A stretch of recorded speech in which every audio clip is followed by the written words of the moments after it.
Производственная практика в золотодобывающей компании «Полюс Алдан» для всех студентов начинается с водной экскурсии в поле. Уже на этом этапе молодежь погружается в нюансы и масштабы производства, которые несравнимы с описанием в учебниках. Сегодняшняя экскурсия как минимум дала мне понимание всех процессов данного производства. Для некоторых ребят, возможно, это было понимание, что они выбрали свою специальность или выбрали специальность, которая им больше интересна. Ну, дабы понять. Для меня же это, наверное, такая возможность понять все производство от начала и до лигатурного золота. Зачастую человек приходит с университета, имея только теоретический багаж. Вот. И практически он может получить только на производстве. Поэтому студенты, которые к нам приходят, они больше подкованы теоретически.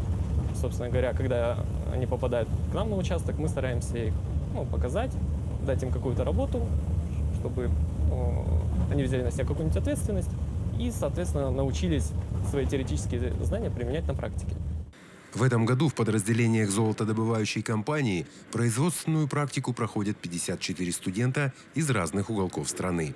От Санкт-Петербурга до Якутска протянулась география высших и среднетехнических образовательных учреждений, в которых учатся молодые люди.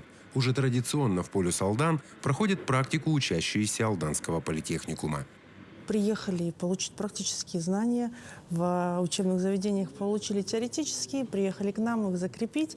Ну и самое главное, понять, правильно ли выбрали свое направление, пообщаться с коллективом, с людьми. Отмечают и сами наставники, что и уровень подготовки вырос, ну и плюс сами ребята такие толковые приезжают, интересуются, постоянно что-то просят, чтобы им показали, рассказали. Молодцы.